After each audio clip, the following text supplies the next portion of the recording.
कांग्रेस ने कर्नाटक विधानसभा के लिए जारी किए गए अपने घोषणा पत्र में प्रतिबंधित इस्लामिक संगठन popular front of India PFI की तुलना संघ से जुड़े बजरंग दल से करते हुए कहा कि वैसे संगठनों पर भी प्रतिबंध लगाएगी जो दुश्मनी या नफरत को बढ़ावा देते हैं।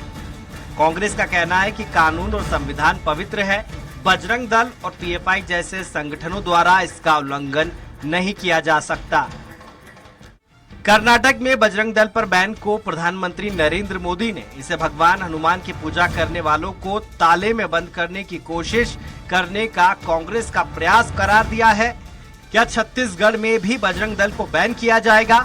इस सवाल पर सीएम भूपेश बघेल ने कहा, यहाँ के बजरंगियों ने गड़बड़ की तो ठीक भी कर दिए गए हैं, हम लोग जरूरत पड़ेगी तो यहाँ भी सोचेंगे।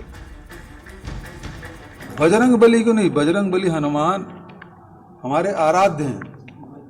अब उसके नाम से आप गुंडागर्दी कर रहे हो बजरंग नाम जोड़ के, ये तो उचित नहीं है। और राम को ताला लगा, अरे राम अयोध्या के मंदिर में ताला खुलवाने का काम तो राजीव गांधी ने किया था, तो कितना झूठ बोलेंगे प्रधानमंत्री, इसमें भी झूठ बोल गए। वहीं नेता प्रतिपक्ष नारायण चंदेल ने सीएम पर निशाना साधते हुए कहा, भूपेश बघेल जी कह रहे हैं कि बजरंगी होने का मतलब ये नहीं है कि आप कानून हाथ में ले लेंगे, ये बात उन्हें कांग्रेसियों को भी समझाना चाहिए। बजरंग दल पर बैन लगाने की बात को कहकर और बजरंग दल की तुलना पीएफआई से कर करके अपने असली चरित्र और असली चेहरे को उजागर कर दिया है। छत्तीसगढ़ के मुख्यमंत्री श्री भूपेश बघेल जी ने छत्तीसगढ़ में बजरंगियों पर कार्रवाई करने की बात कही और उन्होंने कहा कि हम उनको ठीक कर देंगे। वहीं बीजेपी प्रदेश महामंत्री विजय शर्मा ने कहा, कांग्रेस का मूल चरित्र हिंदू विरोधी है।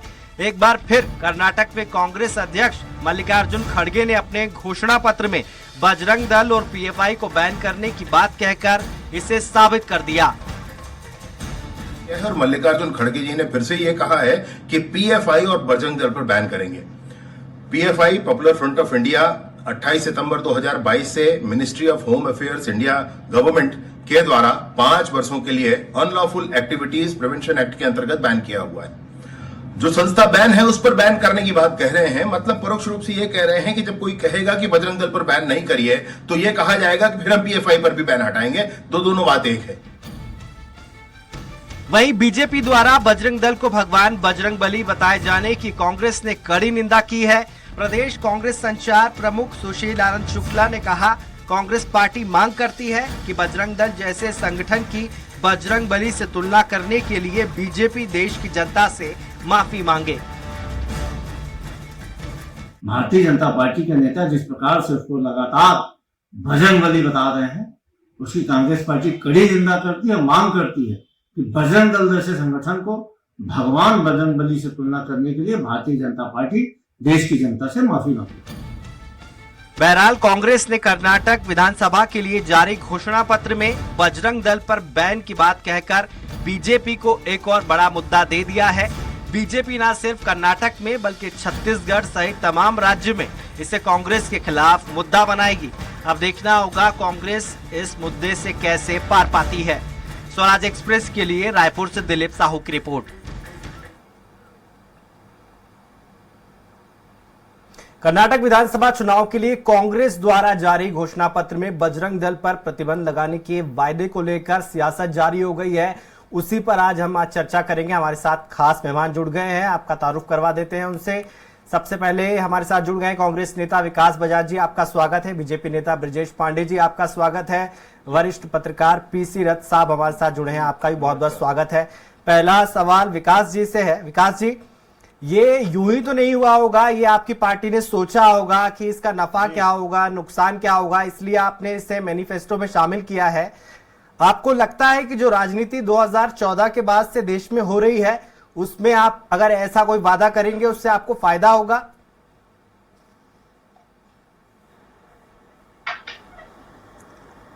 देखिए, ये कोई वादा किसी राजनीतिक लाभ के लिए किया गया वादा नहीं है। ये एक जो ऐसा संगठन जो किसी भी तरीके से देश के सौहार्द और शांति के वातावरण को अगर बिगाड़ता है तो उसके ऊपर कार्रवाई होगी। अगर राजनीति देश और लाभ की बात, अगर राजनीति लाभ की बात होती तो शायद ये वादे और ये घोषणा पत्र में शामिल नहीं किया जाता। जो भी देश के कानून व्यवस्था के साथ खिलवाड़ करेगा, चाहे वो पीएफआई हो चाहे और अन्य दल हो, उस पर जरूरी कार्रवाई, जो भी निश्चित कार्रवाई कानूनी संपत्त होगी उस पर होगी। इस पे कहीं राजनीति नहीं आनी चाहिए। और क्या किसी भगवान के नाम पर नाम रखकर आपको क्या लाइसेंस मिल जाता है कि आप गुंडागर्दी करें, आप अराजकता फैलाएं, आप देश में सांप्रदायिक माहौल फैलाएं? हमारे भी आराध्य है बजरंग बली, हनुमान जी, वायु नंदनाय, अंजनेयाया, अंजनी पुत्र, ऐसे अनेकों नाम है महावीर के। तो क्या हम लोग उनके अनुयायी नहीं है? आप भगवान का नाम लेके उनकी आड़ पे अगर राजनीति करेंगे तो आपके खिलाफ कार्रवाई होगी। आप शांतिपूर्ण रहे। ऐसे अनेक संगठन है जो विश्व में चल रहे शांतिपूर्ण तरीके से, उनके ऊपर तो प्रतिबंध लगाने की बात नहीं होती है।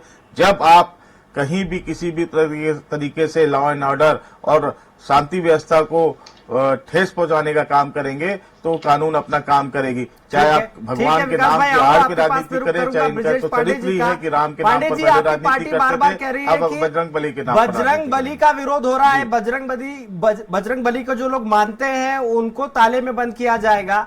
आप ये समझाइए दर्शकों को कि बजरंग बली का विरोध करना और बजरंग दल का विरोध करना दोनों अलग अलग चीज है। देखिए विजेंद्र जी, सबसे पहले तो मैं ये कहूंगा कि चुनाव कर्नाटक में है, घोषणा पत्र कर्नाटक स्टेट की बननी चाहिए जी। आप राष्ट्र को संभाल नहीं रहे हैं, बजरंग दल तो पूरे देश भर में है।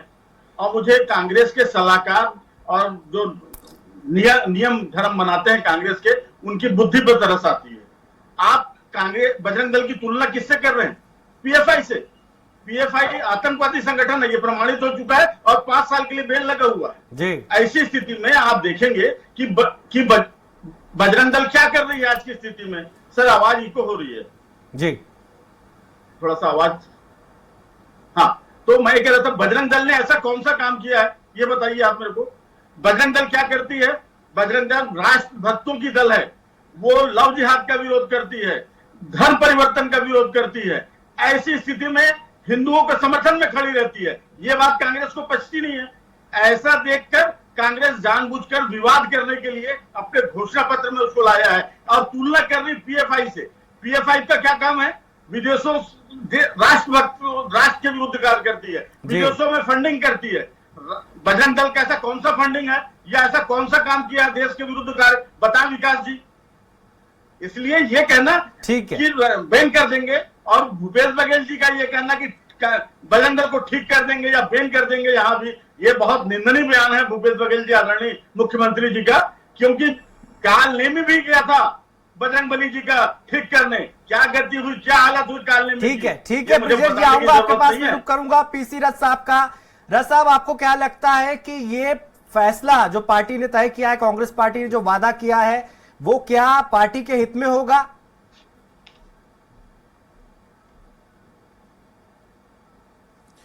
जी, निश्चित रूप से जो भी पार्टी सत्ता में होती है, जो सरकार चलाने का जिसको जिम्मेदारी होती है, वो पार्टी के लिए ये बहुत जरूरी होता है कि शांति और व्यवस्था का वातावरण बना के रखे। कांग्रेस ने ये महसूस किया होगा कि इस संगठन जो बजरंग दल संगठन है उसके माध्यम से कुछ ऐसी गतिविधियां की गई हैं, उसके माध्यम से कहीं न कहीं उनको ये एहसास होगा कि ये सांप्रदायिक सौहार्द बिगाड़ने की हरकतें कर सकते हैं। इसलिए उन्होंने शुरू से ही ये प्रतिबंध वाली बात लगा दी है, उन्होंने घोषणा कर दी है। छत्तीसगढ़ में कवर्धा में जो पिछले दिनों जो दंगे हुए थे, कवर्धा में जो वातावरण खराब हुआ था, उसको लेकर के कांग्रेस के पास जो फीडबैक है छत्तीसगढ़ का, वो नारायणपुर में इसी तरह से जो गतिविधियां क्रिश्चियंस के खिलाफ हुई थी, उसमें जो गतिविधियां हैं, तो उसमें जो शासन के पास अपना फीडबैक रहता है, उस आधार पे उन्होंने छत्तीसगढ़ को लेकर के तो ये बात की जा सकती है। कर्नाटक से हम लोग ज्यादा वाकिफ नहीं है, कर्नाटक में क्या गतिविधियां बजरंग दल ने की हैं अब तक के, उसका रिकॉर्ड वहां के लोग दे सकते हैं। लेकिन कर्नाटक और छत्तीसगढ़ में स्थितियां जो हैं वो अलग अलग हैं। छत्तीसगढ़ में चुनाव अब होने के हैं और कर्नाटक में चुनावी माहौल से गुजर रहा है। तो चुनाव के समय में इस तरह से संगठनों की भूमिका को लेकर के उस इलाके के लोग ज्यादा सेंसिटिव होते हैं, ज्यादा उनको पता होता है कि किन दलों ने क्या, किन संगठनों ने यहाँ क्या क्या भूमिका निभाई है। तो उस तरह से ये मुझे लगता है कि ये घोषणा पत्र में शामिल किया गया होगा। जी ठीक है विकास भाई, आपकी पार्टी कह रही है कि बजरंग बली अलग है, बजरंग दल अलग है, लेकिन आपने देखा होगा कि भारत में राजनीति जिस तरीके से हो रही है पिछले 10 साल में, जहां 80 और 20 का फॉर्मूला दिया जा रहा है, उसमें नहीं लगता है आपको जीत मिलेगी अगर इस तरह के वादे आप करेंगे तो?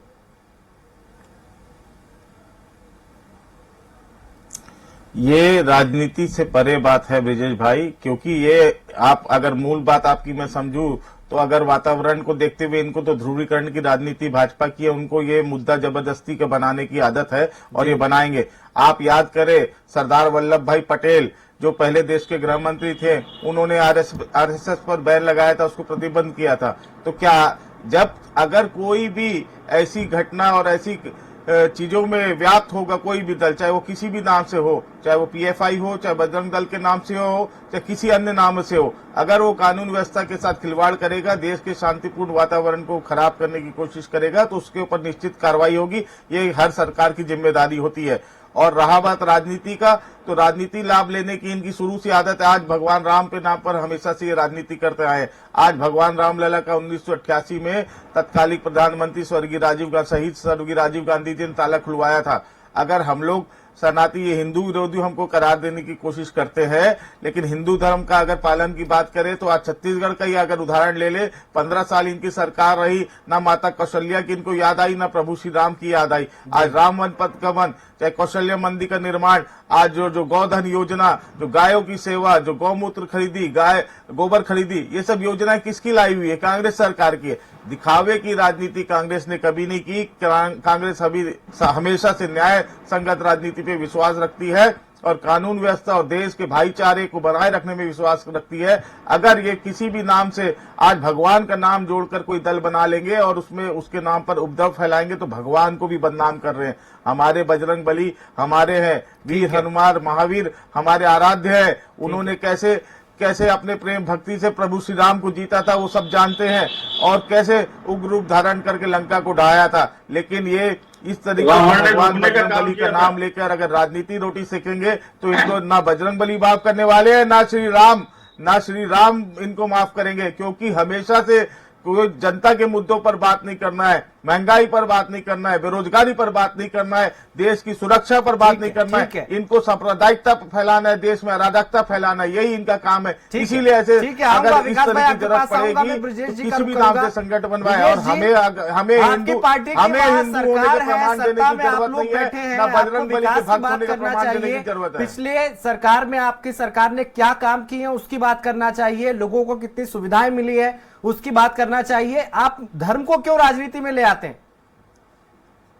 तो विकास जी को बताइए कि ये विवाद क्यों उत्पन्न हुआ है। यदि कांग्रेस पार्टी अपने घोषणा पत्र में नहीं लाती तो ये बात नहीं आती ना। और हमारे वरिष्ठ नेता वहां विकास की बात कर रहे हैं, 5 साल में जो काम हुआ उसी चीजों के आधार पर वोट मांगा जा रहा है। रहा सवाल, आप कह रहे हैं कि छत्तीसगढ़ में हो रहा है, थाने के अंदर घुसकर कांग्रेस आईपीएस अधिकारी के साथ मारपीट कर रहा है। क्या कर रहे हैं आप लोग? एक एफआईआर नहीं होता है और आप कानून व्यवस्था की बात करते हैं। विकास जी, जगदलपुर में क्या हुआ है? एक दिन पहले थाने के अंदर घुस के मारपीट कर रहे हैं। और रथ जी जैसा कह रहे थे कि कवर्धा में क्या हुआ, जगदलपुर में क्या हुआ, तो वहां के एक आईपीएस अधिकारी ने पहले ही प्रशासन को पत्र लिखकर सूचित किया था कि यहाँ पर बड़े स्तर पर धर्म परिवर्तन हो रहे हैं, लेकिन उस पर शासन ने कोई ध्यान नहीं दिया। उसी के कारण ये सब घटनाएं वहां पर हो रही हैं। अभी आप बीरनपुर की घटना भूल रहे हैं रथ साहब, किस तरीके से एक हिंदू समाज के लोगों के मारपीट कर हत्या कर दी गई।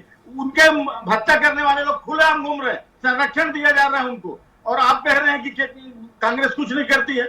यदि कानून व्यवस्था आप कर सकते ठीक तो व्यवस्था अच्छी होती। 11 लोगों पर एफआईआर हुई है, 302, 120 भी माननीय बीजेपी नेता महोदय आपको बता दे तो ब्रिजेश पांडे जी एफआईआर होने से नहीं होता। कानून कैसे काम करे? कानून का कानून के काम करने का यही तरीका है। 302, 120 भी कॉन्स्पिरेसी का भी उसमें चार्ज लगा है, और अभी तत्कालिक फास्ट ट्रैक कोर्ट में उनका मामला चलेगा और न्याय मिलेगा। आप लोग और आप गिरफ्तार है, जेल में है, आप अपनी जानकारी दुरुस्त करिए माननीय ब्रिजेश पांडे जी। वो लोग पूरे 11 के 11 आरोपी गिरफ्तार है परिवार सहित। विकास जी और भी लोग 11-12 गिरफ्तार हो चुके हैं, पूरे का पूरा परिवार को गिरफ्तार करके अंदर कर दिया गया है। आप समझिए, आप अनर्गल बात करिए, आप फैक्ट पे बात करिए, आप तथ्य पे बात करिए, फैक्ट पे बात करिए। आप यहाँ का माहौल खराब होने नहीं, आप लोगों को छत्तीसगढ़ का शांत माहौल खराब करने नहीं दिया जाएगा ब्रिजेश भाई। यहाँ के लोग भोले भाले सीधे साधे हैं। यहाँ ठीक है सर, मुद्दे पे आते हैं, मुद्दे पे रहिए ना सर, मैनिफेस्टो पे रहिए आप। सद्भाव का यहाँ माहौल है, आप प्लीज विजेंद्र जी पहले तो इनको मना कीजिए कि अपने ट्रम्प पे ही बोले, दूसरे के ट्रम्प पे ना बोले। आपकी बात मैं सुन रहा था ना। जी अपनी बारी पे बोलिए सर। आप अनर्गल आरोप लगाएंगे तो मुझे बोलना पड़ेगा, नहीं तो मैं नहीं टोकूंगा। नहीं, आप अपने टर्म में बोलिए। आप गलत बोलते हैं तो भी मैं चुप रहता हूं, मैं अपने अवसर पे बोल रहा हूं। ठीक है ब्रिजेश भाई, करना तो ठीक से कीजिए। नहीं, आप अवसर लीजिए, आप बोलिए, लेकिन आप बोले गिरफ्तार नहीं हुए, आप गलत बात करेंगे तो अरे भाई साहब नहीं हुए, मैं कह रहा हूं फिर से, जितने लोगों को गिरफ्तार होना चाहिए नहीं हुआ, छोड़ा जा रहा है उन लोगों को, बचाया जा रहा है। बोलिए। मैं बताया ना कि कांग्रेस पार्टी हिंदू विरोधी पार्टी है। आप राम को काल्पनिक बताते हैं, राम सेतु को काल्पनिक बताते हैं, और जब चुनाव में वोट पाना रहता है तो कोर्ट के ऊपर जनेऊ पहन लेते हैं। ये है कांग्रेस की चेहरा। ठीक है, मैं रस साहब का रुख करूंगा। रस साहब, दो शब्द हैं जब भी चुनाव होते हैं, सुनने में आते हैं, वोटर्स को जनता सुनती रहती है। दो शब्द, एक है ध्रुवीकरण, दूसरा है तुष्टीकरण।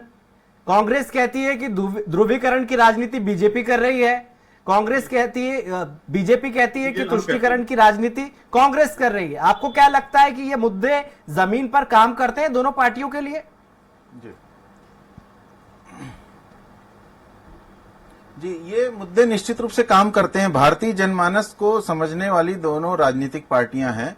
अगर हम थोड़ा पीछे चले जाएं तो आजादी के पहले से जो 1925 में अपनी स्थापना के बाद से आरएसएस जिस तरह की गतिविधियों में इन्वॉल्व रहा है, आप देखेंगे कि जिस तरह गोडसे ने गांधी जी की हत्या की और उसके पहले 3 प्रयास और हुए थे गांधी जी को मारने के। यानी एक तरफ तो हम देखते हैं कि जो आनुषंगिक संगठन है आरएसएस के, भाजपा उसका राजनीतिक फ्रंट है और आरएसएस का बजरंग दल भी एक उसी का ही पार्ट माना जाता है, विश्व हिंदू परिषद भी आरएसएस से ही संचालित होते हैं।